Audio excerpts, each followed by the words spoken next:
अरे भाई, अगर बेटे ने बीवी के लिए अलग घर मांग लिया तो माशरे में ऐसा भूचाल आ जाता है जैसे उसने कुतुब मीनार अपनी जेब में रख लिया हो। समाज का लॉजिक देखिए, अगर एक ही छत के नीचे रोज जंग हो रही है, दिल टूट रहे हैं, सुकून हराम हो रहा है, तो वो रवायत है। लेकिन अगर अमन और सुकून के लिए अलग हो गए तो वो बेशर्मी है। लोग समझते हैं कि जॉइंट फैमिली इस्लाम का छठा रुकन है। हकीकत तो ये है कि आधा हिंदुस्तान और पाकिस्तान कल्चर को दीन समझकर बैठा है। जहर को दवाई समझकर पियोगे तो इलाज नहीं, मौत होगी। अब जरा जज्बात साइड में रखिए और हकीकत सुनिए। क्या इस्लाम जॉइंट फैमिली के खिलाफ है?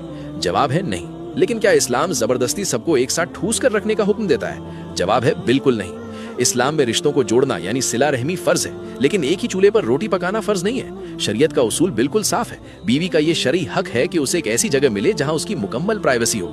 इसे फिका की दुनिया में सुकना कहते हैं। सुकना का मतलब सिर्फ एक छत नहीं, बल्कि बीवी का वो आजाद हिस्सा है जहां उसकी अपनी मर्जी चले, जहां उसे गैर महरम यानी देवर या जेठ के सामने हर वक्त पर्दे के बोझ में ना रहना पड़े, और जहां उसके अपने किचन और बाथरूम की प्राइवेसी हो।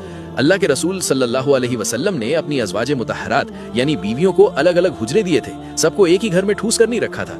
जब नबी सल्लल्लाहु अलैहि वसल्लम ने हर बीवी की आज़ादी और उनकी प्राइवेसी का ख्याल रखा, तो हम इसे रवायत का नाम देकर दबा क्यों रहे? असल मसला साथ रहने का नहीं, हक मारने का है। अगर घर के माहौल में पर्दा मुमकिन नहीं या सास बहू के झगड़ों में घर जहन्नुम बन गया है, तो अलग होना गुनाह नहीं बल्कि अक्लमंदी और कभी कभी वाजिब हो जाता है। याद रखिए, अल्लाह ने आपसे ये नहीं पूछना कि समाज क्या कह रहा था। अल्लाह पूछेगा तुमने अपनी बीवी का हक अदा किया या नहीं, तुमने अपने वालिदैन की खिदमत की या नहीं। अगर जॉइंट फैमिली के नाम पर किसी की जिंदगी अजाब बना दी तो रोजे कयामत वो आंसू तुम्हारे लिए आग बन जाएंगे।